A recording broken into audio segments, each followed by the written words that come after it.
Bienvenidos a esta nueva exploración para mentes inquietas. Hoy viajamos a una zona de Tokio que, bueno, a menudo se pasa por alto, ¿no? O quizás se conoce por estigmas ya un poco anticuados. Hablamos de Adachiku, y más en concreto vamos a centrarnos hoy en el área de Ayase. Puede que nos salgan las guías, pero ya veréis, bajo esa superficie hay historias sorprendentes, rincones con muchísimo que contar, y esa es un poco nuestra misión hoy, ¿verdad? Desenterrar algunas de esas historias, localizar esas joyas ocultas que tiene el barrio. Tenemos aquí artículos, apuntes de historia local, algún relato personal, a ver qué nos desvela Ayase. Exacto. Y lo bueno es que vamos a encontrar capas y capas de historia. Es casi como una excavación, ¿sabes? Hablaremos de samuráis muy famosos buscando refugio, de una planificación urbana después de la guerra que fue, bueno, bastante visionaria, y hasta de leyendas que surgieron a orillas de un río con un pasado, digamos, movidito. Todo esto nos va a dar una imagen de Ayase, yo creo, mucho más rica, más compleja de lo que uno se imagina al principio. Pues suena muy interesante, la verdad. Empecemos por ahí, por una de esas capas históricas que decías, una que nos lleva a un momento, crucial. 1868. Cae el shogunato Tokugawa. Y el famoso Shinsengumi, que bueno, todos conocemos de películas, de series, acaba de perder una batalla importante, la de Koshu Katsunuma. ¿Y dónde van a parar algunos de sus líderes en plena retirada? Pues mira, precisamente a lo que entonces era una zona rural muy tranquila, Gogyo Shinden, hoy es parte de Ayase. Puede sonar raro, ¿no? Figuras como Kondo Isami o Hijikata Toshizo acabando ahí. Pero bueno, encontraron refugio, fue un periodo corto, pero muy, muy intenso. Los papeles de la época hablan de unos 19 días. 19 días. Parece poco, pero claro, en esas circunstancias, imagino que cada día era una eternidad. ¿Y qué buscaban allí? ¿Solo esconderse o...? Era más bien un intento, digamos, desesperado por reagruparse. Huían de las fuerzas imperiales, claro. Y fue un momento clave porque muy poco después a Kondo Isami lo capturaron y lo ejecutaron. Así que Gogyo Shinden fue en cierto modo uno de sus últimos refugios, ¿no? Aunque fuera temporal y bastante precario. Y aquí, ojo, es fundamental el papel de la familia Kaneko. Eso es, los Nanushi, como se les llamaba. Les dieron cobijo. Se arriesgaron muchísimo, tanto en su propia casa como en el templo de al lado, el Kanonji. Madre mía, tuvo que ser una tensión brutal para la gente del pueblo. Ver llegar a esos guerreros tan famosos, seguro que heridos, perseguidos. Y hay una anécdota curiosa, ¿no? Algo sobre Hijikata Toshizo, el demonio del Shinsengumi. Sí, es una historia que ha contado la familia Kaneko durante generaciones. Dicen que Hijikata, a pesar de todo el lío, pues sacaba tiempo para ir a pescar al río Ayasegawa, que estaba allí cerca. Y lo más curioso es que, bueno, según cuentan, el pescado que sacaba se lo regalaba a los niños del pueblo. ¡Ostras, qué detalle! Es curioso cómo un gesto tan cotidiano puede humanizar una figura así, ¿no? Tan temida, tan legendaria, sobre todo en un momento tan dramático. Rompe un poco esa imagen del guerrero implacable. Totalmente. Es como un pequeño destello de normalidad en mitad del caos, del fin de una era. Y lo interesante para quien visite Ayase hoy es que todavía se pueden seguir un poco esas huellas, ¿sabes?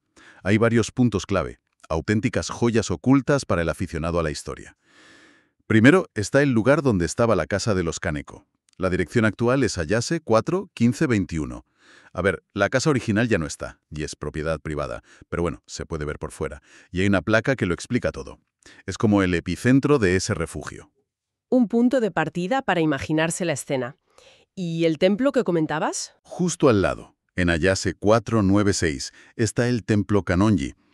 Este sitio no solo alojó a algunos samuráis, sino que su historia va mucho más atrás, hasta el fundador del pueblo, Kaneko Gogyoe, en la época Edo. Así que visitar el templo es conectar con los orígenes del pueblo y con ese momento tan crítico del final del shogunato. Tiene como una doble carga histórica, ¿entiendes? Entendido. Casa Kaneko, templo Kanonji. ¿Algo más por esa zona relacionado con ellos? Sí, y completa una especie de triángulo histórico muy curioso. Muy, muy cerca, en Ayase 499, está el santuario Ayase Inari. Es un santuario sintoísta, el protector espiritual del pueblo desde mucho antes, desde 1614. Así que aunque no se sabe si el Shinsengumi entró o no, seguro que fue un testigo silencioso de su paso por allí. ¿Y este santuario además tiene sus propias cosas curiosas? Ah, sí. ¿Cómo qué? Pues tiene unos perros guardianes, los Komainu, muy particulares. Normalmente son serios, ¿no? Imponentes. Pero estos los donó un cómico famoso de Rakugo, Sanyutei Enjo, y tienen un aire más cachondo, vamos. Se les llama los Rakugo Komainu. Y además, dentro del santuario hay un Fujizuka. Un Fujizuka. Eso es como una réplica del monte Fuji, ¿verdad? Exacto. Es un montículo artificial, hecho en 1927 con rocas de lava traídas del mismísimo Fuji. Subir a estos Fujizuka era como una peregrinación simbólica, ¿sabes? Para los que no podían ir a la montaña real. Es una tradición con mucha historia, y este en concreto está registrado como patrimonio cultural de Adachi. Así que el santuario te conecta con el Shinsengumi indirectamente, pero también con estas otras tradiciones populares. Es increíble cómo en unas pocas calles se concentra tanta historia, ¿eh? Imaginar a Kondo y Hikata moviéndose entre la casa y el templo con el santuario ahí al lado es una forma muy tangible de conectar con ese pasado. Pero bueno, como decías al principio, Asako no es solo samuráis. Si damos un salto grande en el tiempo, llegamos a la posguerra. Una época dura para Tokio y Adachi pues no fue menos. Hay testimonios en el museo local que te ponen los pelos de punta, ¿eh? Los bombardeos de la Segunda Guerra Mundial, el cielo rojo por los incendios, la escasez de comida. Cuentan que la gente comía cualquier cosa. La evacuación de niños a sitios como Nagano. Uf. Fue una época terrible, de destrucción, de sufrimiento, claro. El Museo de Historia Local de Adachi guarda objetos que te acercan mucho a eso, como los senninbari, ¿sabes? Esas fajas con 1000 puntadas que cosían las mujeres para los soldados como amuleto. Ver uno te transporta a esa angustia, a esa esperanza. Pero bueno, justo de esa devastación surge también una historia de resiliencia y, ojo, de planificación urbana muy avanzada para la época. ¿Te refieres a cómo se creó el parque Higashi Ayase? Exacto. El parque Higashi Ayase, que se empezó a hacer en los años 60, no fue solo poner césped y árboles en un solar. Hay una estela allí que lo explica, y es fascinante. La zona eran antiguos arrozales, marsmas, de la antigua aldea de Itoya. Con el crecimiento bestial de Tokio después de la guerra, pues había un riesgo real de que eso se convirtiera en lo que llamaban una Furyoyu Takugai, una zona de chabolas, un barrio marginal, vamos. Lo típico, ¿no? Una especie de urbanismo reactivo, ir tapando agujeros. Pero aquí hicieron lo contrario. Crear el parque fue una decisión estratégica, proactiva. Pensaron, vamos a usar este espacio no solo para ocio, sino como herramienta para evitar esa degradación y para construir valor comunitario. Es un ejemplo temprano de ver el espacio verde como infraestructura social. Hoy nos parece obvio, pero en los 60 era bastante rompedor. Querían que la zona se desarrollara bien alrededor del parque. Y el diseño del parque también tiene su cosa, ¿no? Esa forma alargada, como una U invertida. Sí, no es casualidad. Se extiende como unos 2 kilómetros abrazando la ciudad. Hay análisis que dicen que esa forma de U invertida maximiza el contacto directo con las calles, con las casas. Hablamos de unos 5.200 metros de borde tocando la ciudad, muchísimo más que los 1.600 que tendría un parque cuadrado con la misma superficie, más o menos. ¿Y eso qué consigue en la práctica? ¿Qué efecto tiene? Pues que el parque se sienta mucho más cercano, más integrado en la vida de los vecinos. No es una isla verde ahí apartada, ¿sabes? Es como una extensión de sus barrios. Facilita que la gente lo use todo el rato o que sea parte de su rutina. Y esto encaja muy bien con otra cosa interesante de Adachi respecto a sus parques. A ver, cuenta. Mientras que muchos parques en Japón a veces parecen un campo de minas de señales de prohibido esto, prohibido lo otro, Adachi creó hace unos años una división de innovación de parques. Y esta gente llegó a publicar una lista de cosas que sí se pueden hacer, la Dekinugoto lista, para animar a la gente a usar los parques de forma más activa, más espontánea. Buscan un equilibrio entre la calma, yasuragi, y el jaleo, nigewai. No quieren parques impolutos, pero muertos. O sea, un enfoque más en el disfrute real que en la prohibición, por si acaso. Reflejo de eso. Ves gente de todas las edades. Críos jugando, mayores paseando, gente haciendo deporte. Los caminos van entre cerezos, que en primavera es espectacular, pero también ves canales, estanques, que en realidad son restos de los antiguos canales de riego de los arrozales. Es como pasear por la historia social y urbana de la zona, viendo cómo una decisión de hace más de 50 años sigue dando forma a la vida de hoy. Qué interesante ver cómo un parque puede ser mucho más que césped y árboles. Cambiemos ahora de elemento natural y centrémonos en otro prota clave de la identidad de Ayase, el río Ayasegawa. Me decía Santas que tuvo una importancia brutal en el pasado. Vital. En la época Edo, el río Ayase era una autopista, pero fluvial. Por ahí iban barcazas sin parar, cargadas de arroz, verduras, de todo, desde las llanuras fértiles de Saitama hasta Edo, el antiguo Tokio. Era tan importante para abastecer la capital que lo llamaban la cocina de Edo. Imagínate el trajín de barcos, la actividad en las orillas. Una imagen muy diferente a la de un río tranquilo que podríamos tener hoy. Pero también mencionaste un lado oscuro. Sí, claro. El río no solo traía cosas buenas, también era fuente de conflictos. Las peleas por el agua entre los pueblos que dependían de él eran constantes y a veces muy bestias. Y de ahí nacieron leyendas locales bastante sombrías, que reflejan esa dureza, esa lucha por los recursos. La más famosa es la del Puente de la Serpiente, el Ebibashi. Puente de la Serpiente. ¿Suena? Inquietante. Y la leyenda lo es, vaya que sí lo es. Cuentan una historia de venganza terrible entre dos pueblos vecinos, Hanahata y Osone. Parece que unas obras para controlar el agua en Hanahata hicieron que todas las riadas fueran a parar a Osone.